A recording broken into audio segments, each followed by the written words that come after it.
안녕하세요. 북사랑 카페에 오신 여러분들을 환영합니다. 오늘 제가 여러분들께 소개해드릴 책은요. 악기 구조 교과서이고요. 저자는 야나기다 마스조. 이 책의 총 페이지 수는 227페이지고요. 출판사는 보너스입니다. 저는 그동안 많은 음악 책들을 읽어보았는데요. 제가 그동안 읽었던 책들은 주로 음악 작품이나 음악의 역사에 대한 내용이었지 악기의 역사와 악기의 과학적 기능에 대한 내용을 다룬 책은 이 책이 처음이었던 것 같습니다. 표지의 책 제목이 악기 구조 교과서라고 했는데요. 원래의 제목대로 The Science of Musical Instrument, 즉 악기의 과학이라는 제목이 좀 더 책의 내용과 맞는 것 같습니다. 저자는 다른 책의 저자들과는 달려 야나기다 마스조 외에 8분의 다른 각기 전문 분야의 사람들과 함께 공동으로 책을 만들었고요. 특이하게도 저자를 비롯해 다른 8분이 모두 공학 박사이었습니다.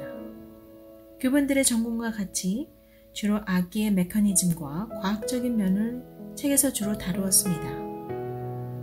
이 책의 목차는 총 5장으로 되어 있고요. 악기의 분류법부터 현대의 전자악기까지를 다루고 있는데요.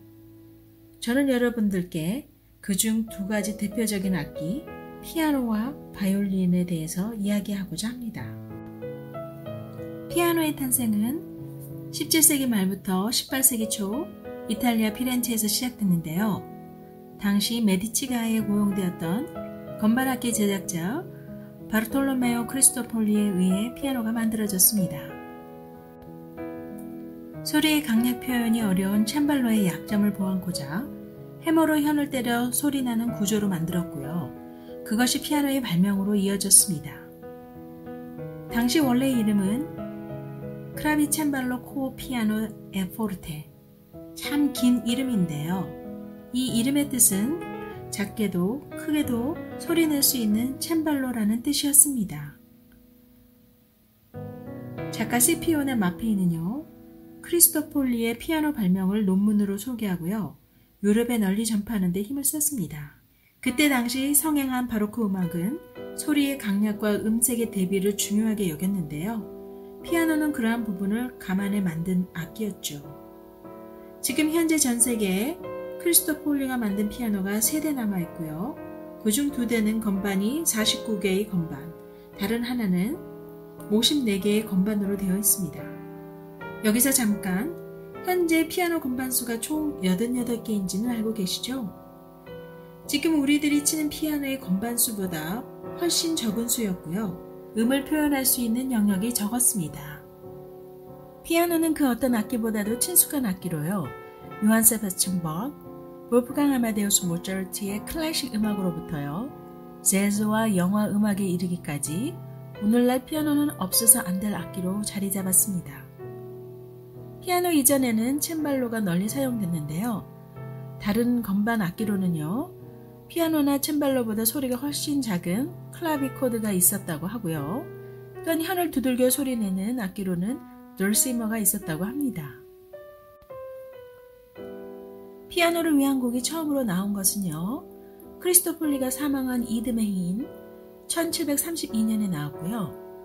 1747년 요한 세바스찬 박이 독일 프로이젠 대왕 프리들리 2세를 방문해 대왕을 주제로 즉흥적인 후가를 연주했다는 기록이 남아있습니다.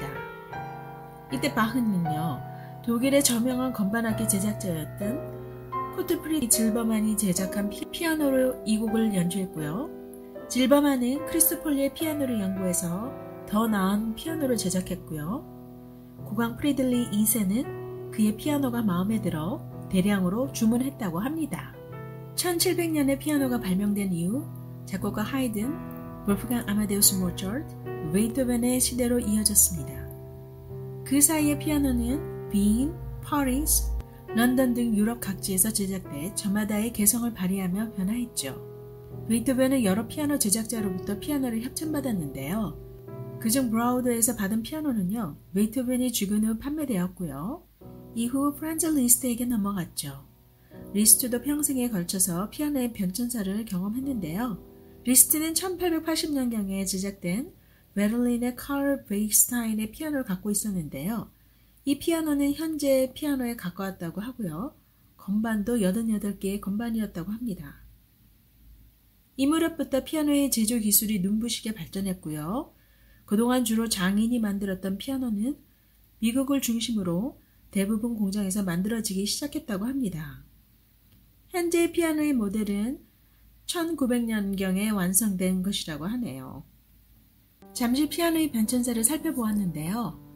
그럼 현재 우리들이 집에 가지고 있는 피아노는 어떻게 관리하는 게 좋을까요? 작가는 이 책을 통해서요.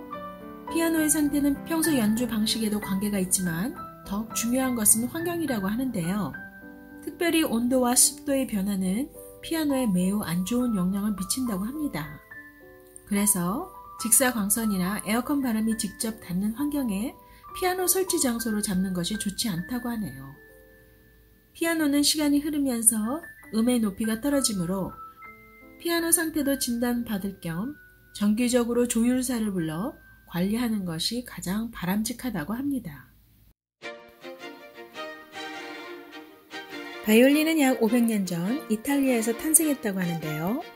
세계적인 바이올린 제작자 안토니오 스트라디바리가 300년 전에 만든 바이올린이 지금도 아름다운 소리를 낼 만큼 바이올린의 수명이 길다고 하네요. 바이올린과 한 식구인 비올라, 첼로, 콘트라베이스는요. 크기만 다를 뿐 구조는 거의 같다고 합니다. 바이올린의 본체는요. 앞판, 뒷판, 옆판, 목, 지판까지 모두 5부분으로 이루어져 있는데요. 앞판은요. 크리스마스 트리로 사용되는 전나무와 같은 침엽수 종류인 가문비 나무를 사용한다고 합니다. 가볍고 견고하며 소리의 울림이 좋아서 피아노와 기타 등 여러 악기의 향판으로 자주 사용한다고 하는데요. 가문비 나무는 주로 이탈리아 북부, 독일, 북아메리카 등이 유명하고요. 스트라디바리는 오스트리아 국경에 근접한 이탈리아 돌로미토 계곡의 가문비 나무를 사용했다고 합니다. 뒷판은요. 아름다운 호랑이 무늬를 자랑하는 단풍나무, 포플러나무 같은 광엽수를 주로 사용하였다고 합니다. 발칸반도의 단풍나무로 불리는 구유고슬라비아 왕국산 단풍나무가요. 호랑이 무늬의 아름다움과 음향의 특성이 아주 우수하다고 합니다. 옆판은요. 뒷판과 같은 재료를 사용하는데요. 두께 1mm 정도의 얇게 깎아 밴딩 아이언이라는 도구로 구부린다고 합니다. 목은요. 뒷판과 마찬가지로 단풍나무 등을 사용하고요.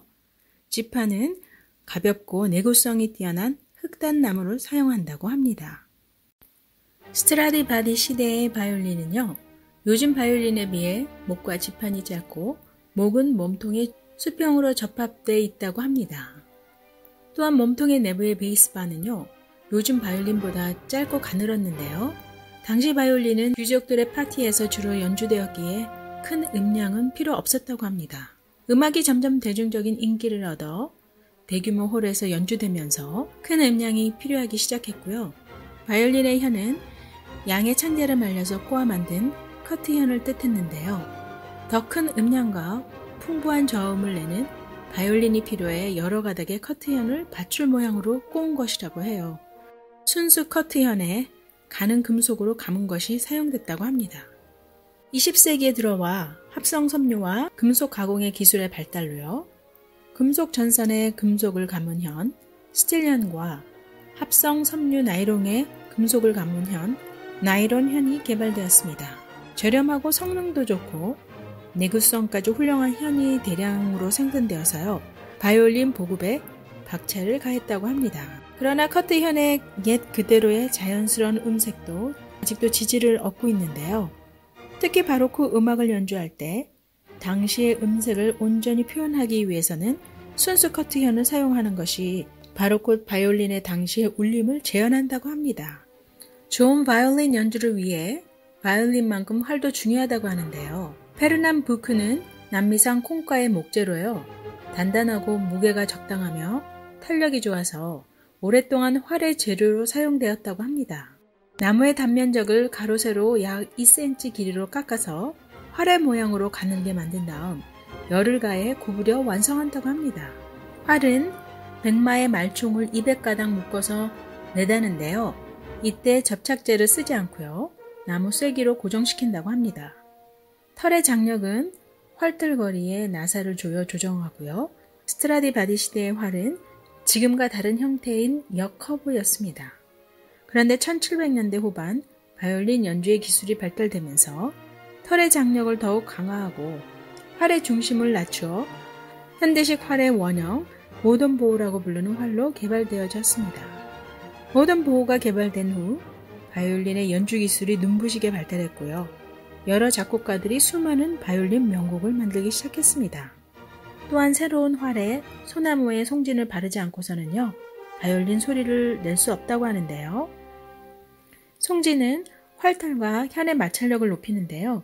경도의 끈기가 다양해서 어떤 것을 사용하냐에 따라서 소리가 달라진다고 합니다. 좋은 소리를 내기 위해서는 송진도 중요한 도구라고 합니다. 그럼 바이올린은 오래될수록 좋은 걸까요? 앞서 스트라디바리가 300년 전에 만든 바이올린은 지금도 아름다운 소리를 낸다고 말한 것처럼요. 어떤 악기든 오래될수록 과연 좋은 소리를 내는 걸까요? 작가는 그렇지 않다고 합니다. 안 좋은 재료와 부족한 기술로 만든 악기는 좋은 소리를 낼 수 없다고 하고요. 시간이 지날수록 현의 압력으로 소리가 약해진다고 합니다. 스트라디바리의 악기는 좋은 재료로 세심하게 만들었기 때문에 처음부터 좋은 소리가 난다고 하고요. 시간이 흐르면서 소리가 약해지는 현상도 없고요. 오히려 나무가 건조되면서 섬유가 결정을 형성해서요. 더욱 단단하고 튼튼해져서요. 소리가 잘 울린다고 합니다. 오늘 저는 여러분들과 함께 악기 구조 교과서 중에 피아노와 바이올린에 대해서 알아봤는데요.